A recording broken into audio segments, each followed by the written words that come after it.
Yeah. What's up, Adam? Good to Hey, see how are you, you doing? man. Yeah, Good to see no, you. it's great. It's great to catch up. Thanks for coming back on. As we were just prior to recording, 6 years ago, it was the first time you were on the pod. Time Wow, flies. 6 years. We were just discussing that. You're gonna have to check your records. I just still don't believe it. So, but I'm glad to be October back. 2020. Wow, Yeah, just that coming out of sounds. right in the middle of COVID. The whole thing, like it was crazy, which is like really good timing because obviously we're going to talk about one of your very successful players. Congratulations, by the way, on Michael's success and your success, and it's just so cool to see. Yeah, thank you a lot. He's a great player, and we work really hard, and he's going to continue to do great things. I hope so. Yeah. So when we first got on the pod, he was just going to college or just getting ready to go to college, and a Right. lot's happened with him and you and both of us. There's Yeah. a it's just amazing. I couldn't believe it either. I felt like it was just a few years ago. And I'm like, holy crap! Yeah, it's just time flies. So take us back to the beginning, right? So when you first met Michael, and I know there had to be a conversation with the parents, especially his dad, who was coaching him. And I kind of like to just go along for the journey and just kind of dig into the weeds a little bit of what you guys have done. And I've got so Sure. many questions. I'm sure I'll come up with more. But it's been it seems like a long time for you. It's like you've been coaching them for 12 years, which is awesome.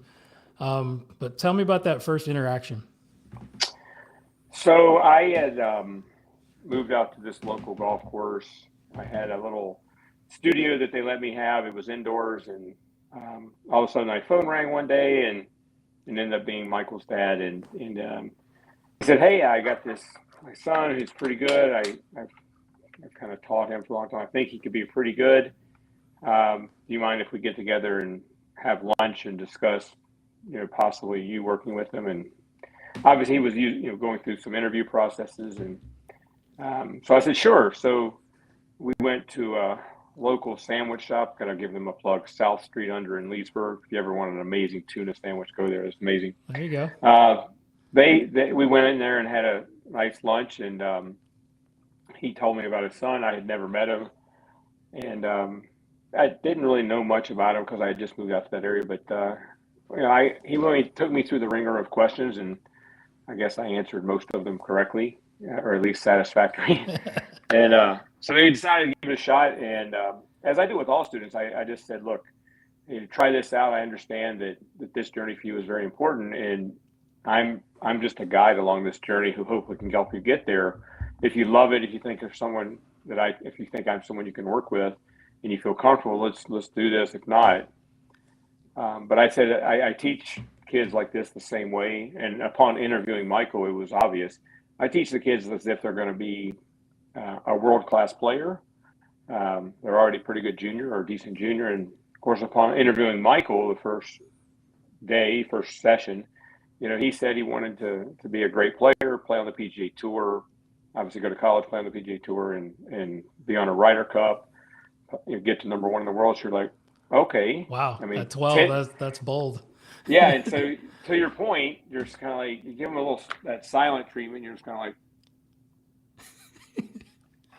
and then their eyes tell everything, right? And I could tell he was serious. So I was like, okay, well, like, you're here somewhere. We don't know where that is, and that's somewhere over there.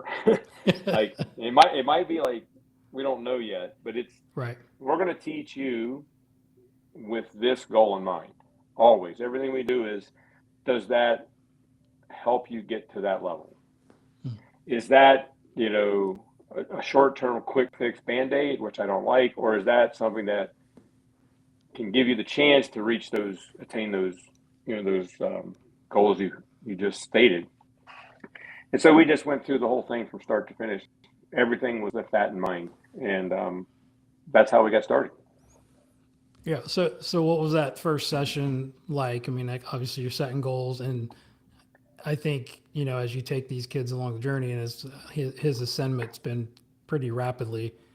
Um, and I want to know about like tough times too, right? But how do you continue to sort of keep them focused on obviously outcome goals versus like, all right, this is the task at hand. So, and also like, what did you see like, in your first few sessions, like what did that look like? What was the cadence of how often you saw him? Like, what did you guys do first? Like, what did that look like? Well, obviously, my history with uh, teaching extends back to my mentor Jim McLean, and being around Jim and being around his sons, who are great instructors now, Matt and McLean and John, who I got to see this summer again.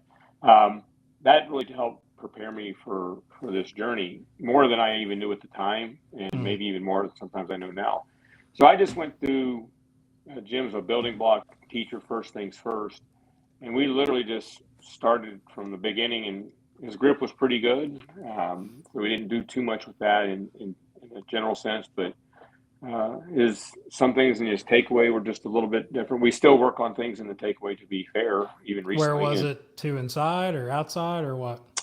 he had a tendency to just get the club a little vertical, and he would Oh, early really? extend a lot coming down. And but he took to things very quickly, and I was very impressed with his attention to detail, and still am. And I was very impressed with his discipline with the things I taught him. That struck me as, wait a minute, this is a little different.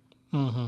And so much so that you we gave him some things. I gave him some things to just be aware of. Not that I'm a physical trainer guy, but just things to do to warm up, just basic things that you and I would probably tell people to do, and certain stretches and things. And he took those to heart. And his dad called me up one day. He's like, "Look, you're gonna have to pump the brakes a little bit on these things, because he does everything you say exactly, and we're gonna get to the tournament. We're gonna have to get to the tee time 3 hours before he plays just to get all this done." I was like, "Oh, okay." He's like, he's very literally, he's gonna do everything you say, which he did. And Yeah. so yeah, his swing was always pretty decent. I remember looking back at the some of the swings he to a great fitter in the area, Wade Heinzelman. And I remember them doing some things in his studio, and I just couldn't believe how how much we had done to some degree. Of course, he's 12 and he hadn't quite developed, and his body, he hadn't grown into the body you guys see on tour now. But he's made a tremendous headway, and he's always been pretty good at swinging the club. So I give credit to his dad and especially his mom. She'll love that for part of that as well. So. Yeah, I mean, yeah, obviously the growth spurts and things that we kind of talked about even 6 years ago, and we text about all the times about my son and kids that we teach is Yeah. they're tough to manage. So it's like interesting to see, what his swing looked like back then and how much it's changed. And obviously he's much stronger. Like first time I saw him at the Masters this year, I was like, whoa! Like I hadn't seen him for a few years, and I'm like, that kid's gotten big. Right. And we're going to talk about your relationship with Jason Beach, because I think Sure. he's been a big part of it as well. Yep. But yeah, the thing that stuck out at me that I hear you say all the time, and I listened to our podcast from a while back, and your influence from Jim, and he said what's the difference between giving lessons and actually developing a player, right? It's like good instructors can give a good golf lesson, but great instructors develop players, right? We rarely get to do that. One, in this day and age, as tour coaches, we get fired a lot. And then I give Michael a lot of credit just sticking with you for that long, right? It's like hopefully it's forever. But it doesn't always happen, right? It's like Right. that's the cool thing, because you're so big and I'm so big on like building relationships, and that takes time, right? A lot of kids or young professionals don't have the patience to do that, because we're all gonna we're gonna make mistakes. We're gonna figure out what doesn't work and what works, and you can't do that if you're only with a coach a couple of months and you keep hopping around. So I think that's huge. So like talk a little bit about your relationship that you developed. Like how was it sort of back then? Maybe dig into like what kind of kid he is, like what kind of learner. I mean, we know he's very detail oriented, but I mean, give me another side of him, and like some stories if you have that have kind of come to mind. Yeah, I mean, he. I love his exuberance. He's always, You may have seen the video where his mom came out and said, "We're going to the Masters," and that's him. Like that's like, oh my God, you're right. Yes, yeah. He's just Yeah. loves improving. He loves getting better. He loves the process. He loves the journey. He's always been that way. He's been so easy to work with. You asked about like some of the hard times. There hasn't really been things have been really challenging. He's just such an outstanding human being that. And I think the years we developed that relationship, as you were speaking to, that Yeah. he trusts that I'm not going to take him down the wrong path. I'm going to do everything I can to make sure it's the right thing for him. And obviously, some of his successes earlier in his junior career kind of lended credibility maybe to what we were doing, possibly. But he was focused on being a great player no matter what, and I'm just happy that I was able to help him do that. And he's got a lot more to go, but I think it's fun to watch what he's done, and we haven't had too many hard times, but it's been great nonetheless. Wow, I can't say that about anybody. Anybody probably that I work with. I mean, there's a few that are easier, but some are more difficult. That's incredible.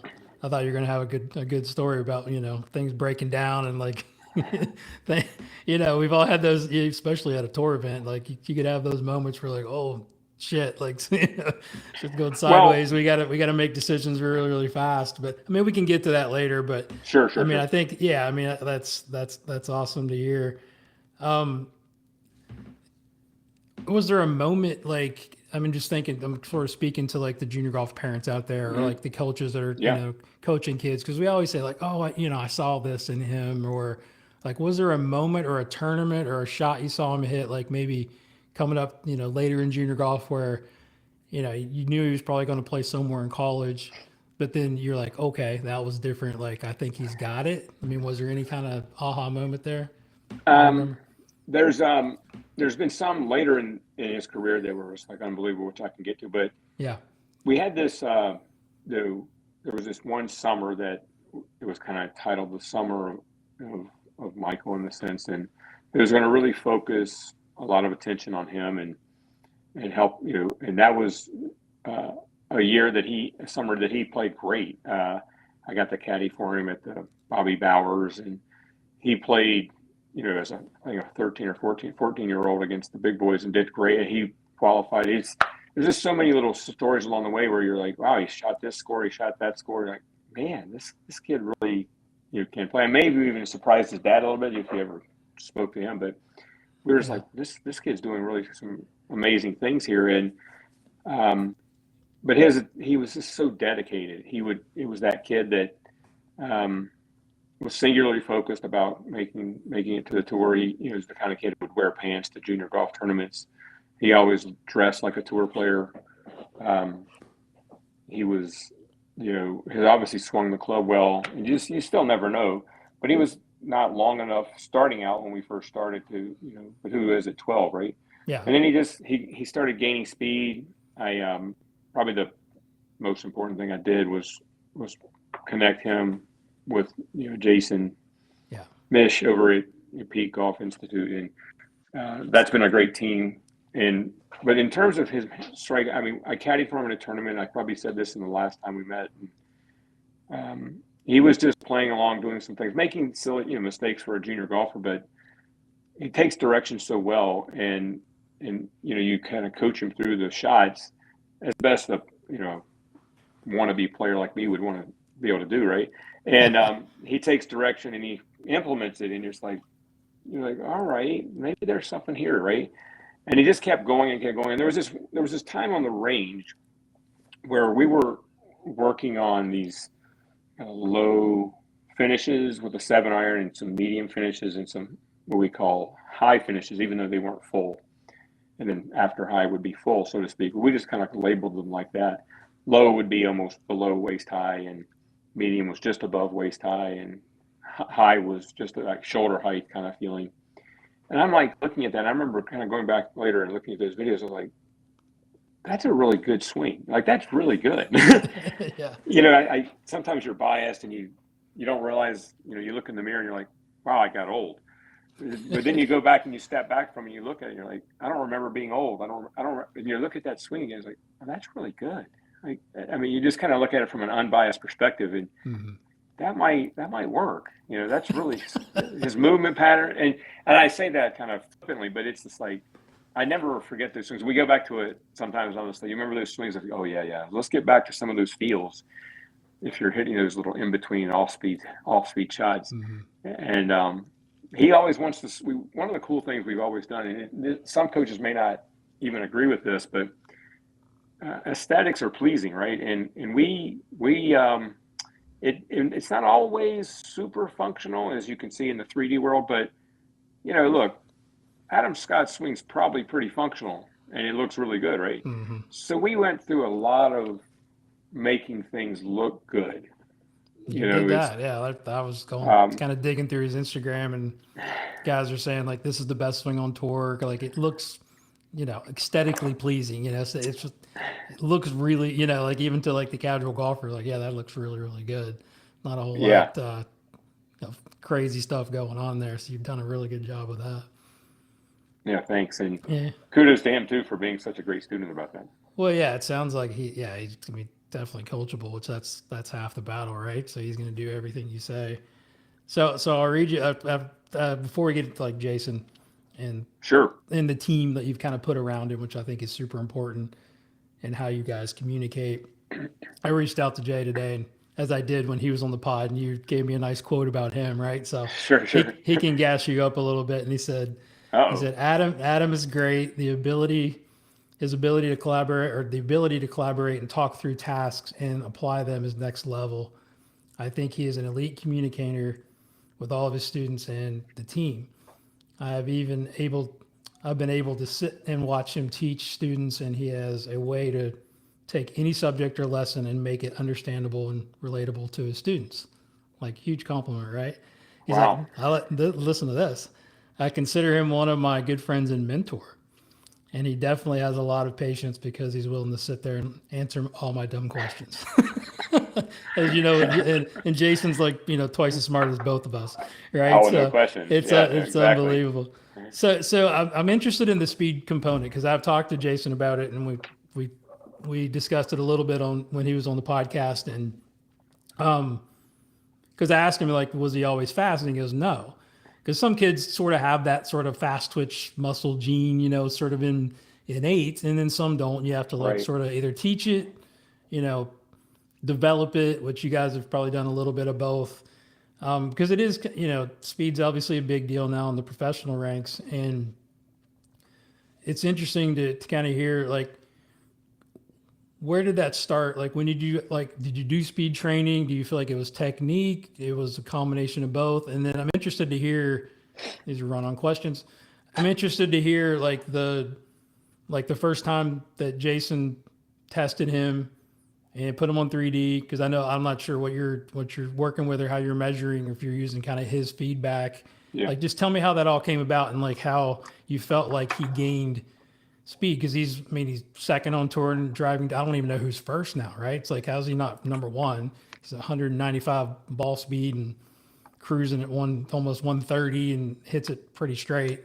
Like, I can't remember who's number one. I was looking at all his stats today. So just kind of tell me the story about how he got faster, you think.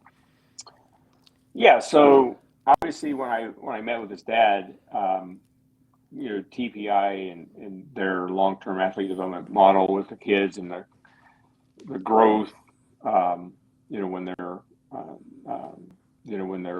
in their growth spurt and their growth chart. I had told his dad about those windows of trainability, and I said he's in a window that he needs to just go hard and go fast right now. And I mentioned I used Lexi Thompson's story with her brothers and how she would just try to keep up with them and just sometimes just swinging harder is enough. That was before you meeting Jason, and who knows where that would have led to. I don't think it would have anywhere near led to where he is now. So I think Jason mentioned in the show with you that he was coming. He's barely 100 or so, and I do remember us I specifically told him to set a goal to get to, I don't know if it was 100 to 105 or 105 to 110. I kind of lose the numbers there on And that this is side. like But age 13, 14-ish? Like, yeah, okay. yeah. Yeah. And that's, you asked earlier about when did you know maybe, and then I said, hey, maybe you can do this by the summer. Like that would be a good goal. Maybe by the end of the summer, that'd be a good goal because it's not easy to gain speed Right. when you're young because you're not strong enough. You can't coordinate the muscles. You can't put it together. You're not strong enough to hold that. You throw it. It's just not quite always as easy. It's just kind of swing harder. And he got to that number by, I don't know if it was mid March or early April. I'm like, what? Wow. Okay. All right. So now I'm like, what do we do now? And then Jason was part of that. I think near that time frame. I can't remember the exact chronological time frame So of he that, was but starting to work out with Jason and doing his programs at that point? yeah. Or So I had researched the guys in the area, and there was a few guys in the area, and I felt with Dr. Rose and TPI and Jason's affiliation with him, and I was like, this can't be a bad thing. So right. they had only their facility in Rockville, Maryland. So we drove up there, Dad and I and Michael, and he went through the shuttle run test and the standing broad jump and the vertical jump test, the things that we now kind of are more comfortable seeing all the time when they do these testing, the sit up and throws and the standing side throws. How far can you throw it right handed? I'm like, thank goodness I'm not doing this test. I'd be like, no wonder I can't hit it far. But he was doing pretty well, and Jason took him through all the things and what it meant, and developed a program for him to work on. And as you can appreciate, he followed it to the T. I'm sure exactly. Yeah, Jason said he doesn't like miss a workout. Like he's so diligent, like doesn't Nope. miss a day. Like it's crazy. It just tells you like the little things just turn into to be such a model of consistency in what he does. I think for the junior golf parent out there and for the kid out there, that's the key. We know there's no shortcuts, but sometimes we think, well, maybe I'll do the drill, but did you really do it, or did you were you out there? I'm at the range for 8 hours, but there was like 60 minutes of quality time there, right? Mm-hmm. But he's not. He's one of those guys that'll be there for 8 hours and it'll be pretty quality the whole time. So he started getting faster and faster, and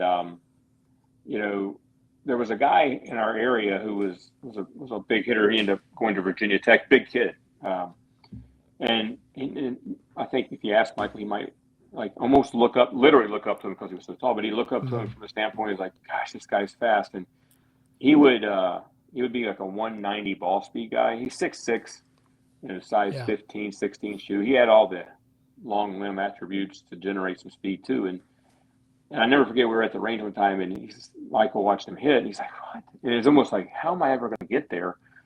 And on that same range, a few years later, I think he got to the first time he got to 187.5. And you thought the kid just won the lottery. Like he's just like jumping. Oh yeah, that's awesome. I mean, just kind of like, we're going to the Masters, yeah. Yeah. And that's the kind of he just loves that.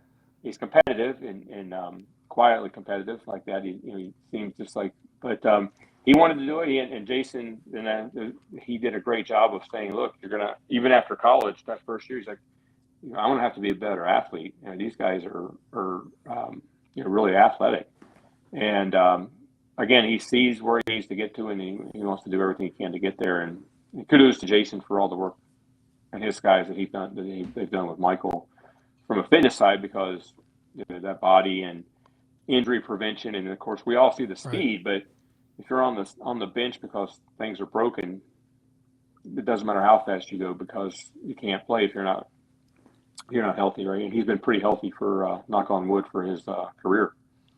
So can you dig into the mechanics of like what makes him fast? Like ground mechanics, 3D, anything that you guys have like tested, and Jason might look at it like he knows 3D way better than we do, but it's like, oh wow, yeah, I hope so. Yeah, that's why he's fast. Like for the coaches out there, because I've got a few players I'm working on to try to get them faster, and I'm testing them on motion to coach and sure. doing some stuff. And I think we're working on the right stuff, but you never know. But it's like, do you have any insight under the hood of what he does with the ground and why you think he's as long as he is? So one of the things that you were talking about Jason's quotes that he said. I really, I mean, I love to understand those things, but I really trust their process and what they do. And obviously, Michael loads really well, and his ground forces are amazing, and his ability to push off the ground is next level. There are certain things he tends to get into with his body that move out of the way and doesn't allow him to go quite as fast. But Jason is really good at delivering those deliverables, if you will. And I don't even get into that as much with him because I think for me, it's always been important to stay in my lane. I could say I know all these things and teach them, but I'm going to defer to the experts always. And I have no problem saying that in terms of anything, the putting, anything, because I'm there to kind of guide this process and help him with the swing, help him with understanding how to play the game. And Jason can speak to the exact things that they've worked on to get him even faster. But he's very fast. His loads are amazing. At TPI, they were just like, oh my gosh. Yeah. I think their funny thing was like, well, that makes sense. Why this doesn't suck? I kept saying this swing doesn't suck. Yeah, that's kind of when I know why it doesn't suck. That's what. I mean, all the grass. I'm a nerd, so I just want to like know all the stuff. That's cool. I mean, that's fine if you don't know. And he's kind of like he's a cutter more often. Would you say like his stock shots? Just looking at Shot Tracer and watching them on TV, it kind of looks that way. Has that always been the case, or does he like to go a little bit both ways? He lives in the negative 0.5 to -3 world. When he gets outside of that with his driver, when he gets outside of that, we try to bring it back to that more neutral state. Neutral is always pretty good. I know there's plenty of debate out there about zeroing out things, but just understanding where zero is for him is good. And sometimes he'll hit a shot and you can see him look at the trend as -4, and he'll just make his own little adjustment, and which I love. But he's a slight cutter with the driver. But we went to I came and saw him this year at TPC Sawgrass before the Players, and we get to number 2 there, the par 5. And I'm thinking Masters, he's in that, or he's going to have to hit some draws. I was like, all right, what are you going to do here? And I thought, this will be a good chance for me to be a good coach, right? And he's like, well, I'm just going to hit a draw here. And I looked at him like, a draw? With your driver? He goes, yeah. I go, you can't do that. He goes, watch this. And he hits this draw, and I'm like, okay, moving on. I was like, what did you so he's making it way too easy on you. And I'm like, what the heck? And I will share, like the first day at the Masters, I mean, number 10, as you know, I had never been there. I was stubbornly not going to go unless I got a player there. Yeah. So I got very lucky in that sense with Michael this year. But you'll be back next year. We worked really hard to get there, I guess. So it wasn't luck, but I'm very fortunate I got ready. And on number 10, I'm like, oh, this is a draw hole, and he just hits this. I'm like, wow. And I mean, he's got all the skills, and I'm just there to manage him a little bit and make sure he's not off track, which he doesn't get off track too much. So. Yeah, it looks that way. Yeah, I mean, it's unbelievable how close he's been, and he obviously wins in Utah. But we can kind of go through, when he gets to college, like it's kind of interesting how the, swing coaches communicate either with the college coaches or, and I'm always interested in, how much coaches like communicate with their players. Cause I got, we have some kids that like aren't very good at texting or calling when they have problems. And then others, you want them to stop texting you. You have both sides of that spectrum. So it just, he goes to college, and that's kind of when I knew, because I'd followed his career since he was like 14. Mm-hmm. My son played a few tournaments with him, and I knew how good he was gonna be. And he goes and wins 8 times at Wake, and 2 back-to-back ACC championships. I mean, it's like the kid's like ready to go. And then, so what were those times like when he left you and went to college? And then we can talk about, when he turns pro, like what all that looked like as well. But anything changed as far as like how you guys communicated or how you worked together? That's a great question. I may have said this in the podcast 6 years ago, but it still holds true. My goal with him and with all my students is to make them independent and uh, not need me as much as some may feel like they have to. I want him to be able to make his own adjustments. I want him to be able to. He's out there. He's playing. He's got Monday, Tuesday, Tuesday 36 holes, and then you got to figure out how to play. And you got to. So going to Wake Forest with Coach Haas, Jerry Haas, was a great fit for him. I stayed out of the college process. I let him make his own decisions because I honestly I trust his decision. I trust that he's going to make the best decision. I think that was probably the best decision for him, given how Coach Haas runs the program. And so when he went to college, we just I would say, hey, how's it going? And it might be on a Tuesday, and he might text me back that night or the next day. And so we were not in communication every day for sure. Yeah, of course. And we just how's it going? Kind of more what's going on, how you like in college, how's the game feeling? Yeah, great. And then it's just like he was really excited about being in college in the sense that he realized from his words that he goes, oh, I get what you've done in the sense because some of the guys on the team here can't function without their coach, right? They can't. I can't figure it out. I don't know what's going on. He goes, I feel much more confident in that regard. I'm like, well, that's what we've always said. We want you to make be your own person, be your own decision. And then certainly that's if you're too good at your job, you're not needed at all. But that's what I'm saying. There's this fine line there. You kind of want them to need you a little bit. if that's what's I honestly mean it. If that's what's best for the student, you have to that's good. That's the way But he I went to watch him play a few tournaments. I snuck down without him knowing to the ACCs, and it was at the Country Club of North Carolina, and CCNC, is that what it's called? Yeah. And last hole is a par 5 right up the hill, and yes, and I just he played pretty well. He was right there with the kid from Georgia Tech, and they got into a playoff. And I may have said this in the last 6-year podcast, but I have never seen anyone hit 8 3-irons that good in my life, because he hit 3-iron off the tee on that 520 yard, as uphill second shot par 5. What? Yeah, and he hit the green, I think 3 out of 4 times in the playoff and the regulation in the playoff. And the one that wasn't on the green was on the fringe. And I'm like, Jesus. I'm like, what? Like, there's like maybe a few guys in the world that could do that. One of them might be Rory McIlroy type players, but that's it's just different. Yeah. And I've been very fortunate and blessed to watch it. I love watching it and helping him get there. And hopefully we keep this thing going. Was PGA Tour U not? He was. Yeah, I was just trying to think of how, because I know he went to America's Tour and dominated 1-3. Like, why did he go to America's Tour if he had PGA Tour U?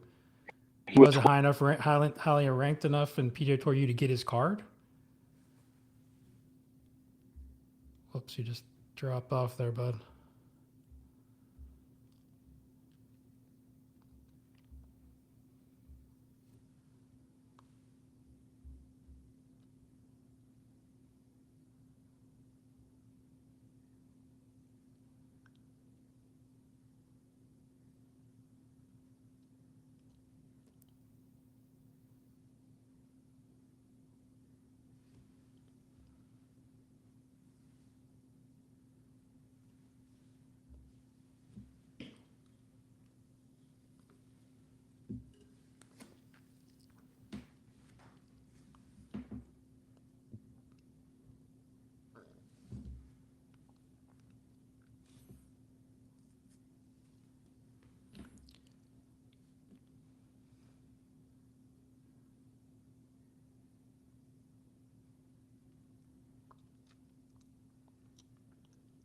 Can you hear me? I don't have it. I don't see you, or it looks like your mic's muted.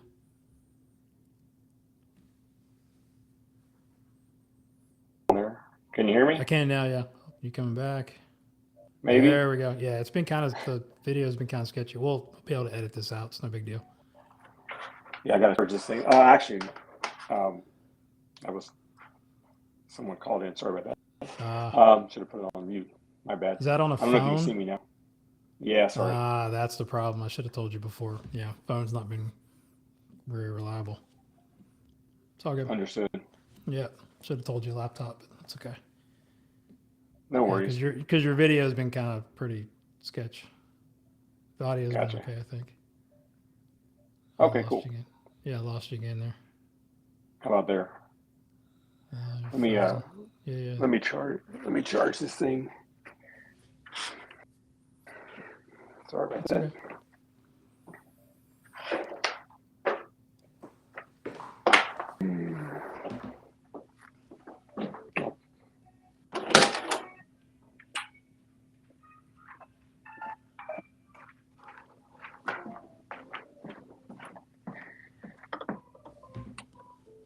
All right. Can you still see me?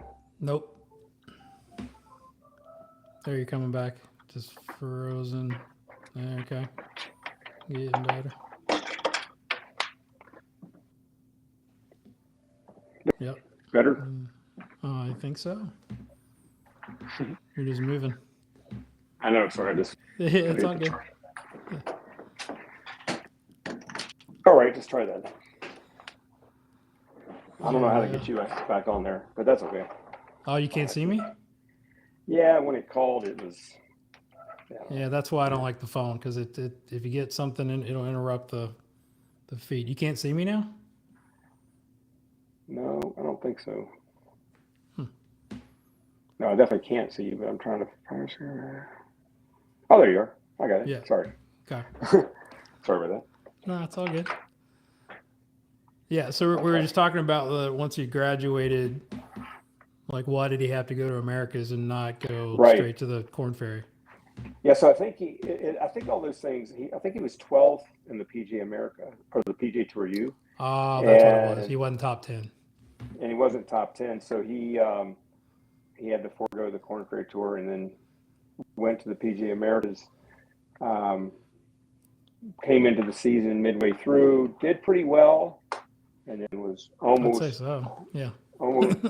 almost qualified that first year at the last tournament, the Tour Championship, and then didn't get enough points to get to the Corn Ferry Tour. So upon graduating, he had a few months there of tournaments, and then he had to go back to the PGA Americas. And so he went to the Latin America and then Canada, North America swing. And kind of middle of the summer, really, he was close. He was very close in a few tournaments, and then he just went on a run there. And he was consistently in the top points getter all year, or close to, and then he won, and he won those 3 tournaments on the PGA Americas, and we were like, all right, here we go, Corn Ferry Tour. Yeah. That's what was the goal. That was the main goal, is get enough points to get on the Corn Ferry Tour, keep developing. But I've said from an early age, I don't know, sometime in college, that, and this sounds like biased and arrogant almost, but I just said, look, you're going to be a top 10 player in the world. There's going to be some bumps. There's going to be some things you have to learn, but your talent and is like I've had a chance to be around some at gym schools and watch players play, and it's like, I've seen him do some things with the golf ball that are just silly. But so we're actually getting ready to do our winter program, and we're in the studio there at 1757 Golf Club where I teach, and we're just working on getting his posture good. Sometimes gets into a little S posture. As usual, we're working a little bit on the takeaway, and he kind of grabs his phone and he's like, and the assistant GM was kind of there, and his path was a little off, and so we're like, all right, we got some things to work on here. And path was off in what way? It was, I think it was too far out to the right for him. Oh wow! Okay. And with an iron, and I was like to the GM, I was like, watch this, and he saw the numbers. I was like, I didn't say a thing. I was like, I go just fix that. He goes, no problem. And the next swing was perfect. Like it was like zero. And I looked and I go, this is why he's going to be so good, because he can make those adjustments Yeah. when he needs to. But he got his phone and he's like, and this is one of those like kind of surreal moments now. He's like, Coach, I got into the Bank of Utah Championship. I'm like, all right, strike the winter program. Yeah. We'll get back to that later. We won't worry making some major changes here. We're just gonna keep you solid and just get ready for the week. Yeah. And hey, who knew that was going to happen? And Yeah. he went down there and drove it like, I don't even know what to say, what the word is, but it was pretty impressive. 7.6, I think, strokes gained off the tee that week. Hitting it 420 yards, in the altitude, right? He was just hitting it, knocking it on 450-yard par fours. It was pretty crazy. That 433-yard hole, he rode it up there just in front of the green. Yeah. The best shot, which we got to get back to, is he hit a 40-something foot, 42 feet apex. They carry like 90. Oh my God. It was like 187 ball speed. It was like 40 feet in the air. It's crazy. It's like a chip cut. God.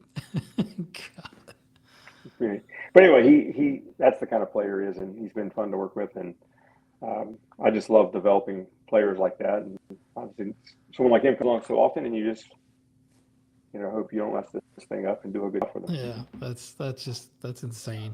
I mean, I can't even imagine. Yeah, because I think Jason told me the story about when he was about to win, and you guys had a watch party, right? Or something like you got like where you live, everybody was watching it. It's like Yeah. tell me the feeling of like, okay, this is about to happen, and what lies ahead is going to be crazy. So I was debating. I still kind of kick myself to a degree that I'm like, I should go out there, but anyway. His parents like, we're going to do this watch party. Just go over there, and I go over there, and you realize it's a club I've been to a bunch with him, and it's his home course, River Creek Club, and there's a ton of people there. A lot of people I've worked with over the years. Their kids come to summer camps and things, and you just know a lot of people there, and it's just everyone's a big fan of his, and it's just you're like, I think he's going to do this, but you never know, and he just Right. moves along, and we're just like, this is going to happen. And I'm not scared to say, as a man, that I was like pretty. I was kind of emotional because, Yeah, absolutely.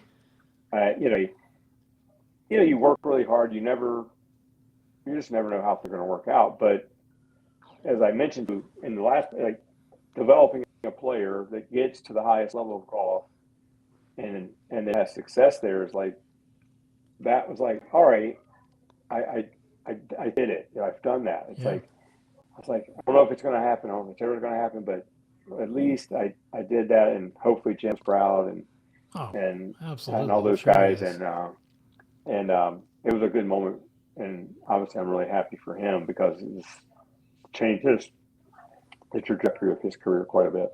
Oh, of course. And then of course he's taking advantage of it, right? And it's crazy. So you get to go, you coach at all the majors this past year. Like, tell me how that was. Like, what was that like to be on that side of the ropes? Like, anything you can share as far as prepping during the week, like with him, like what kind of structure? Because it was interesting just the 10 minutes I talked to you and Jason at the Masters, and Jason's talking about how much he weighs, how's his nutrition going, what's he cruising at, club head speed, how's he feeling, like how's he sleeping, what kind of, it's all of that. People don't realize these kids that are Ooh, traveling, whether regardless of what tour it yep, is, how difficult it is on their body, and just being able to travel smart, and get your workouts in and stuff. So share what that yeah. journey was like this year. So the Masters obviously is the first major I had. Like I told you earlier, never had been, and so I don't know what to expect, but it met and exceeded all those expectations from that standpoint for sure. And we didn't really work on. I mean, we worked on just a little bit with just a feel with the finish. if there's one word that comes up a lot, and I know it's Mr. Jacobs talks about this a lot. John Jacobs is like moment of truth, impact. We just try to create these situations where at impact you can hit the shot you want. How do you get into those positions? What things you do? Obviously, with him wearing the Whoop recovery, Whoop app watch device, and you can see like how he's recovering. So obviously, that's a big deal for him, and how you're sleeping, how you're recovering. And when he recovers well, his body's rested. He's really good shape. So even at the Wyndham, I was like, first question was like, what was your recovery like? Not how did your swing feel, nothing like that. It's like Sunday morning, he's like, great recovery. Look at these numbers. Reminds me of Utah. I'm like, oh boy, here we go.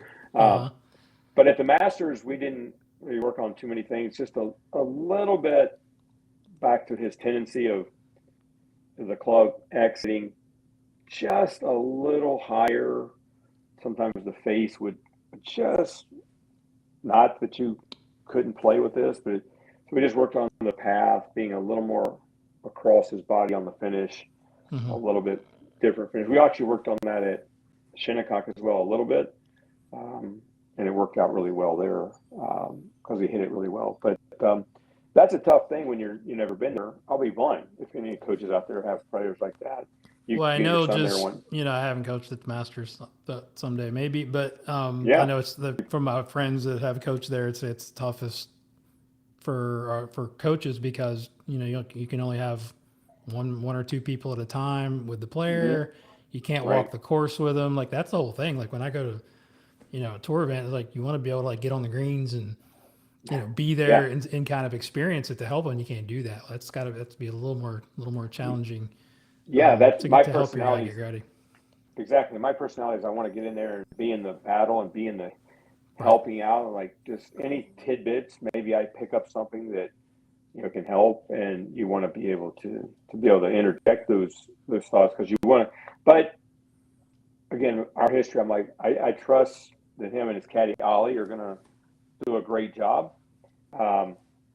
It's no matter how he plays, he's going to learn a ton. And my job was to just make sure he was in the right headspace with his swing. We didn't do much. We did a little feel work, and he found his feels, and it was more like reiteration, just kind of reinforcing those, propping them up of those. That's great, looks great, which it was. It wasn't like false positives, but it was really good. And hit some shots here, hit those shots, try this shot into the green. And when he goes out there and plays, to your credit and to your point, it's like, well, you're just like a fan. You're walking around, and but they did the amazing prep work. He played really well there. I think he finished tied for 24th, and he learned a ton. And I think he's excited to go back, and I'm excited to get back there with him and see if he can improve upon his finish from last year. Yeah, I think he was. I just saw on the Golf Channel he's on a short list of guys that made the cut in all four majors. It's pretty awesome. and he made the cut at the Players also. So yeah, there you go. Top 5. There you go. Yeah, that's amazing. He's a big game player like that. He's got a lot to learn, and there's some great players out there. And I hope if his trajectory continues, he'll be contending in those things down the road. But yeah. All right, so let's get to this past week, and we're recording this the first night of Memphis. So just so everybody knows, and I know he didn't have a great day today, which is fine. Like he kind of battled back after a tough start, but take us through the first part of the week. I did read something that I don't know if you put out there on the Golf Channel or something, where you actually maybe shortened his backswing for this driver, and it really worked out well, and he started driving it good. Is any truth to that? And was there any inkling? Obviously, he probably should have won in Detroit, like knocking at the door. It seems like every week. But tell us about the Wyndham week leading up. So I'll go back a day before that week started. I decided to go up to Detroit in the Rocket Classic, and I let him know I was coming as a courtesy, certainly. But before I said, look, just so you know, he was driving it for him really poorly at the Rocket Classic. It was out of character. He his second in strokes gained off the tee, as you mentioned earlier. It's, he's one of the best drivers maybe in the world, but he just wasn't driving it well, and he still had a chance to contend, which I was kind of thinking was a positive. But Absolutely. I said, look, back to your takeaway is a little in. The club's getting a little long and a little bit across, I saw and that. too far. And then when you start firing, sometimes the club's just going to, as going to be a little bit late, and you're going to have to either deal with a big right miss or try to time it out with your hands and save it. So he started off the round, and he played outstanding golf through the first 6 holes. Hasn't even sniffed making a mistake, but that pattern caught up with him on 7. That's with a snap hook. Is that with a snap hook 3-wood, right? That was a driver, and the ball started off. Was it driver? It started off kind of off the heel, went left, and he was trying to hit a little bit of a shot there, but I was like, okay, so his strength was not his strength, and he had a chance to win. And certainly the commentators might say, oh, this kid needs to, okay, fine. But it was really encouraging. And the next day we had to take our new puppy to the vet. And I got the toenail clippers, and I'm like, this will be a good club. And I set my phone down while the dog's in the getting whatever the shots. And I do a little impromptu video for him, and I even talked about this on Michael Breed's shows, and it's kind of the things we worked on before. And I was like, the takeaway and the feeling of the hands are just a little higher, and the club feels shorter. And of those things, he's like, oh, that makes perfect sense because we've done this before. And he's like, Coach, I just really feel like shorter is really helping. And then the Wyndham week, he drove it like his normal self. So the good news is that it was better. It is shorter. I joked with him, I was like, you're going to hate that I say this, but he hit his first tee shot of the week really far left into the trees. But I was like, that was amazing because the club was hanging better. It just wasn't a great shot. So what? Yeah. I didn't tell him that after the first hole, but I just after that night. And he said, yeah, I felt pretty good. I was a little nervous. Okay, fine. And then he just drove it great. That week, and he said the biggest thing was, yes, as you may have read, shorter was his fault. It was a true thing. He was really feeling that. He liked the feel of it.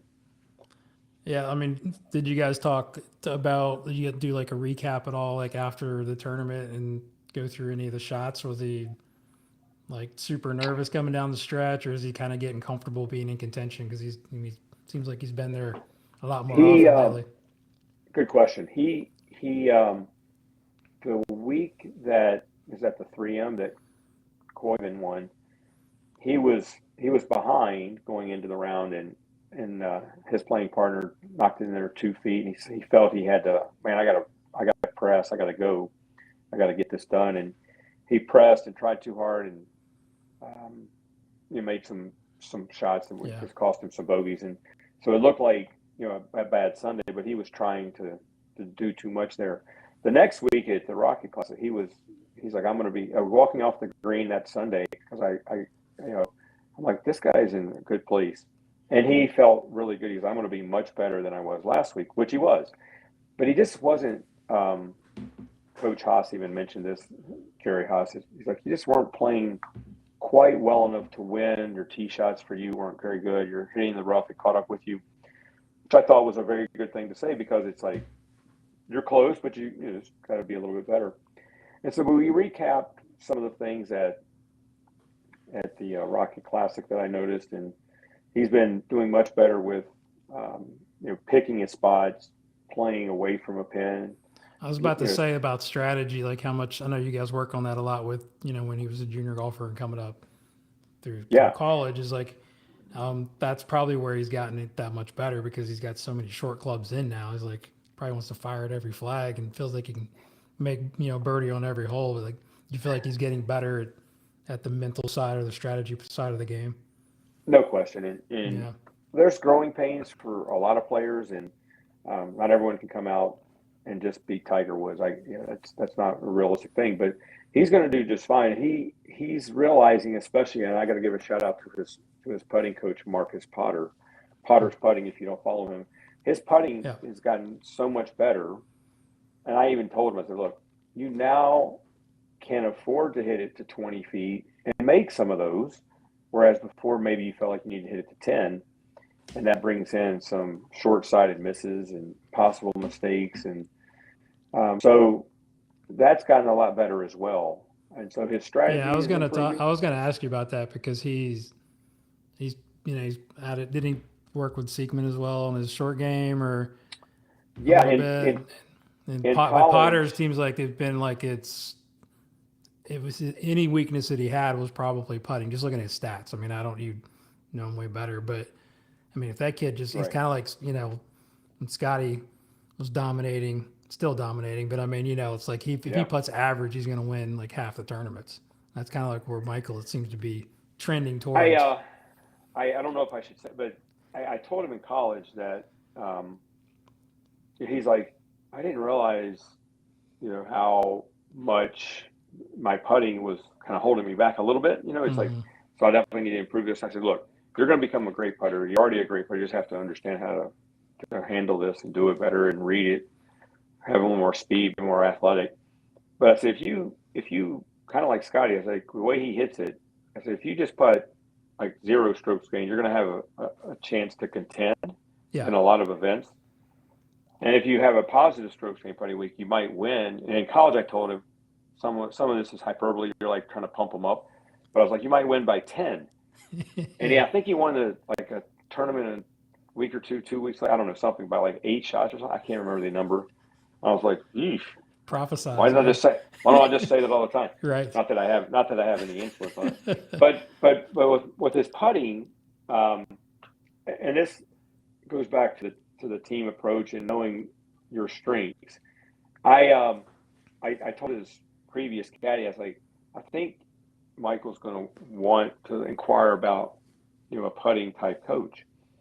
And his caddy and I were at the Players, and we joke, Ollie, if he ever listens to this, will laugh when he hears this, because we did almost everything under the sun except say, do this, like change to a traditional putting grip, like a right hand, under the left instead of left hand low. Mm-hmm. And we were trying to get him to own it, but he never, I guess we weren't intelligent enough to come up with a code or to get him to do that. But he called me and was like, Coach, I said, absolutely. I think that would be great for you. I was going to say it was his decision, or I guess a little bit of a team decision, but and then how did you guys go about finding the right person? Because we've got a lot of putting coaches out there. Touche. And I'm just kidding. No, you're for those that could probably help him.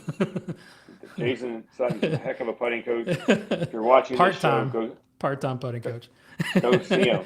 But he can give you full-time help, so don't worry. Exactly. But I said, okay, I think that's great. And he goes, I'm going to research some guys. And I was like, okay. And I as a teacher, student-led things, and even when I teach school, is like, sometimes that's better because a lot of times it's teacher-led and it's a lot of direct instruction. So I was like, and he sent me some guys, and I did what any maybe junior golfer might do. It's like, who's this guy?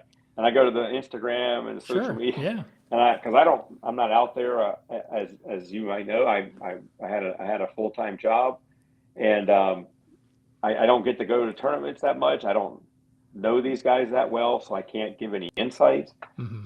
And I was like, I went through the feeds and kind of did my own research. I was like, I think this guy would be the best. And he goes, that's cool, because that's who I was thinking. Oh, wow. And that's Marcus. Okay.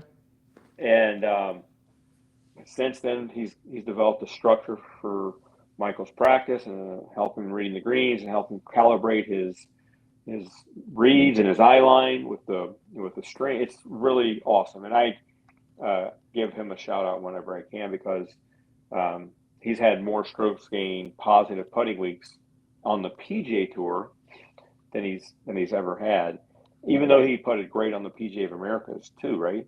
But I do think it was a necessary thing for him, and I fully support that. And in college, as you mentioned, he went to see James Sieckman, who's, as we all know, if anyone who's in the golf industry knows, an unbelievable short game coach. And I'm super excited. I'm like, great, what did you learn? Like, what I said, go do it. And so you being able to support a player in their decisions and be a cheerleader, and also say, you take your coach hat off and you're like a friend and you're supportive all the time, and that goes back to the relationship, is a super important thing. Yeah. And you got to park your ego on the shelf sometimes and say, this is what's best for the player. And it's not always easy, because you want to get your hands in there and get them dirty and do the right things. But so he's gone, he learned a lot of things from him, and he wasn't feeling as great with his short game. And so he's gone, spent some more time with him. I got to watch them do a session at Shinnecock. The guy's amazing, right? So yeah. Well, I was going to say it helps. Yeah, it's going to help you, because again, he's not going to be with them all the time. Like, you got to support. Right. I was curious about the communication between like you and Marcus, and then James, and it all flows to the player, obviously. But yeah, it's like you got to learn a little bit, and like you can kind of keep an eye on him. Hey, this is what did he tell you, and what? Because if not, you're kind of like the junior golf dad that tells him the opposite, or like what you think or whatever, and then things go off the rails. No, we have a strong enough relationship. It's like, he's like, hey, how does that look? I was like, perfect. It looks like, how do my shoulders look? And I didn't, they did look good. He asked, so you have to be honest, right? Sure. And Marcus wasn't there, but he putted great, and he just didn't quite get it done that week. But the next week he did, and his team, Jason, myself, Marcus, are all big fans of his success, doing well, and just hopefully keep this going with him as well. Yeah, that's awesome. So talk about what's going on with your other players. Like who's coming down the pipe? I see a lot of trophies being held up on your Instagram. Juniors are doing well.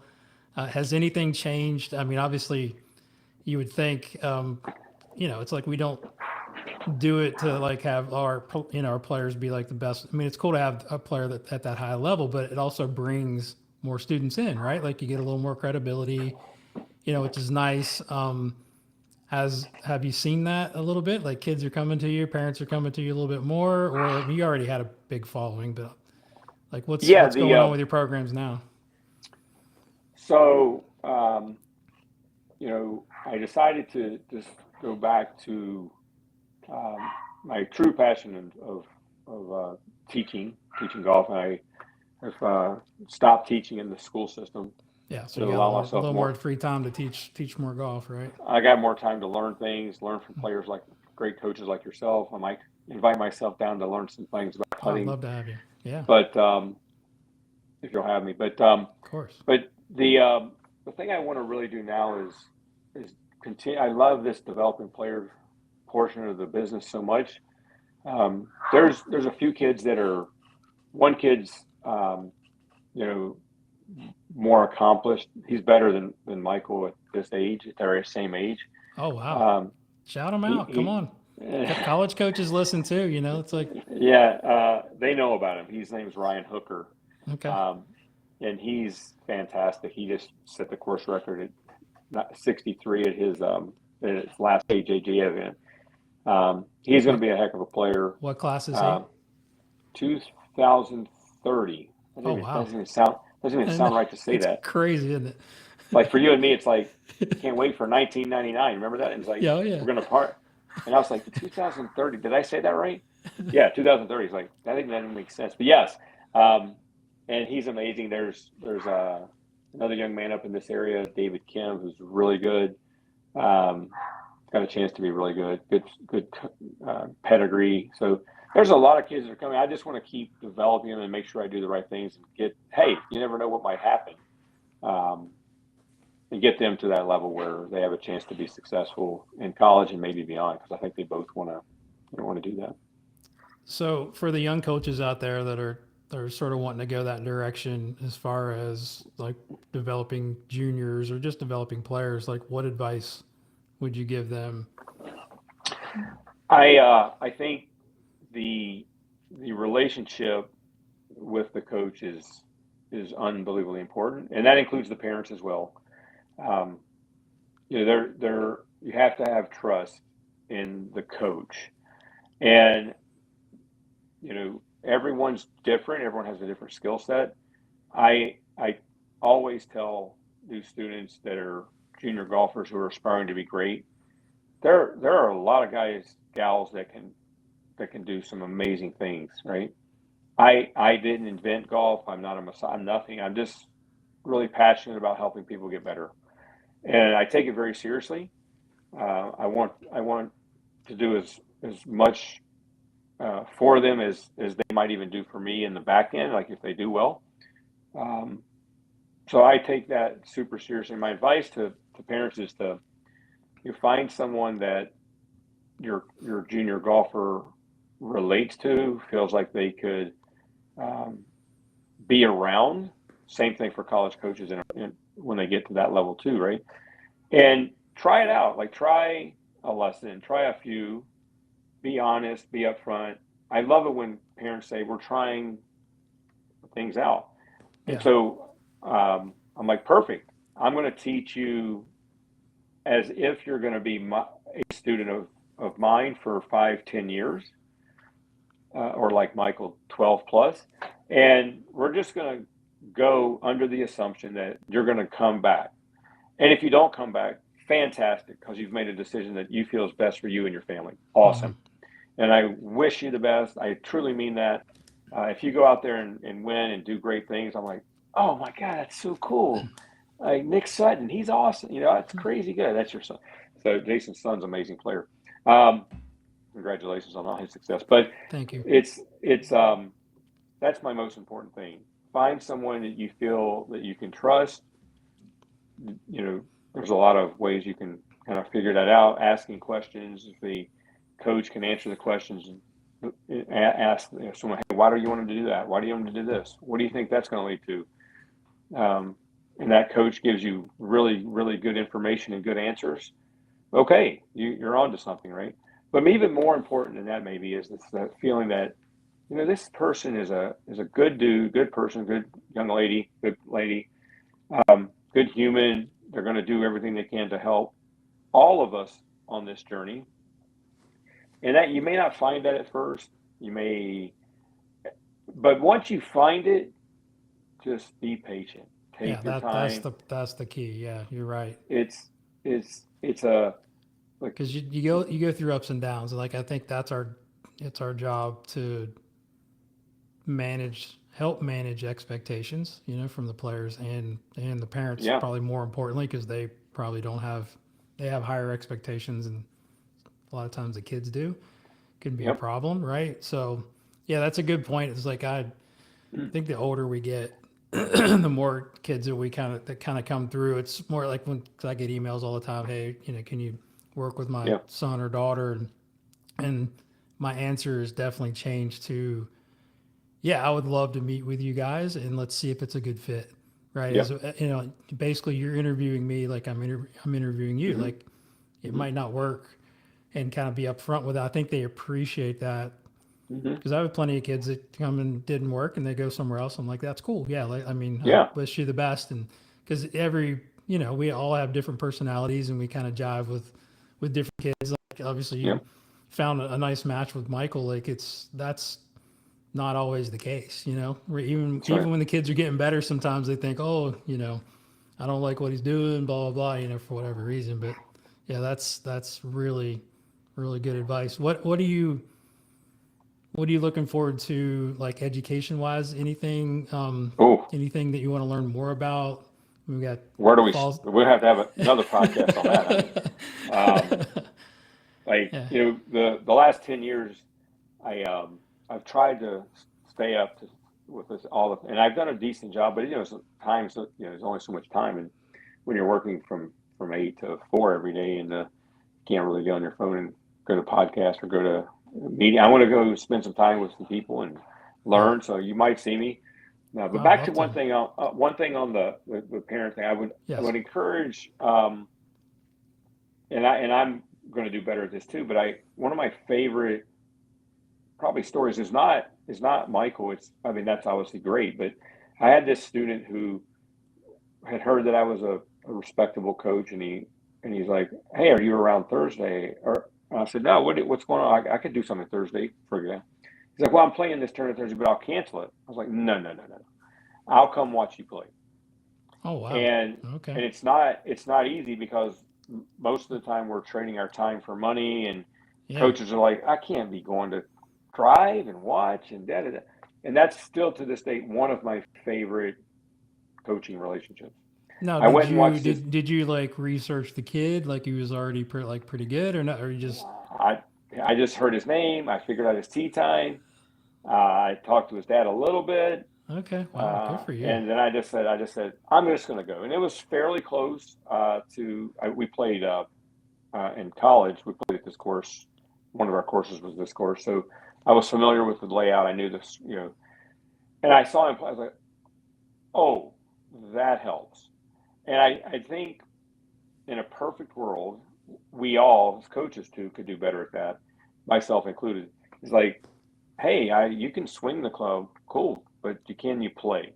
Right. And Yeah. then Big it's difference. like, I've done that more and more this summer. I took a group of kids out and watched them. I was like, oh, and one of the kids came to our elite camp, and he works with another great coach in the area, and he was like, I heard this was a cool camp, blah blah blah. I heard you da da da all this stuff. Can we? Sure, come on. And we go out on the course each day, and we got some things done. And then I invited them back to just a purely like playing session. And I took the kids out there, and I was like, every hole I was talking to them about strategy, the why. Why would you hit this club? What would you? And this kid had never broken 80. And this is where it's really fun in our job. He shot 78 in 2 rounds back to back in a tournament. And he's like, I go, what happened? He goes, well, it was just the strategy Oh, that's and so cool. you can't teach that at the range. It's like, Yeah. what? And I was literally like mystified. I was like, what? Um, like that helped that much? He goes, yeah, I never thought like that. And so I get pigeonholed sometimes into being a swing guy. We all have. Um, Yeah. and that's fine. But I think my talent is developing players, and I love that part. And that involves not just um, making a position better Sure. in a swing, and not just working on ground forces. Although those things are unbelievably important in the grand scheme of things, certainly. But my favorite thing is like, who are you? What do you do? What are your strengths? Let's go figure this out. Let's set up a plan for you to grow and develop. Let's measure it. And I'm going to do a lot more of those things now that I have more free time to kind of set those things up. I can't wait to get those things implemented and roll them out to people. The kids that I already teach, it's going to be fun, and I think it's going to be really helpful for them to understand where their strengths, weaknesses are, what they can do to improve, and how they can get better. Not just hitting balls in the range. Yeah. No, I totally agree. And that's probably one of my big learning moments. It's probably been 10, 15 years ago. I mean, when I was at Carmel, I was teaching a bunch of mini tour Sure. guys, but like the Yeah, lessons yeah, seem to be the same, right? I'm in the building, we're doing the stuff, and I thought I'm doing a great job, and they're hitting the ball good, and they go out and don't play great, but I'm just like stacking them. It's just like not really taking the time to do all the coaching part, right? hmm So, and I remember, one of the rare cases when a guy leaves you and he actually like tells you he's leaving, which is I totally respect, as opposed to just like leaving and not coming back. And I asked him, I'm like, hey, like level with me. We had a pretty good relationship. We worked together for a minute. sure. I'm like, what could I have done better? And the thing that stuck out to me, he goes, I wish we would have spent more time on the golf course. I was like, oh, okay. Light bulb moment, right?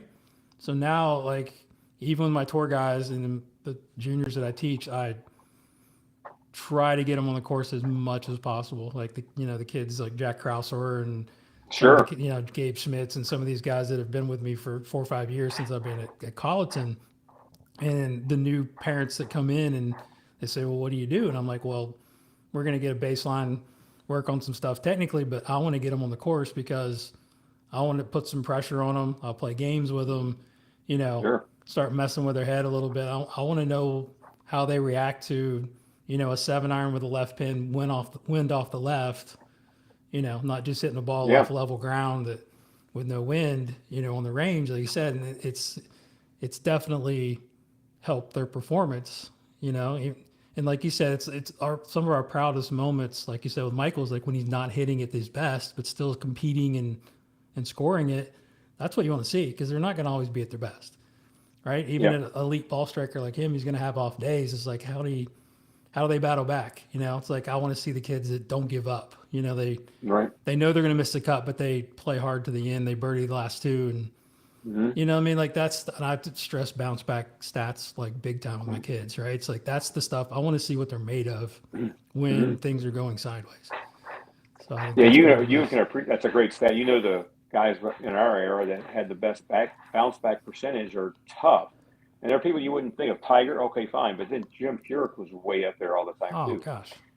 And what a kudos to that guy. I mean, that guy is amazing mentally, right? Just it's Oh, it crazy had to good. be. Yeah. But that's why you're a great coach. Is that you see some things where you can improve. You ask, what do I need to do to get better?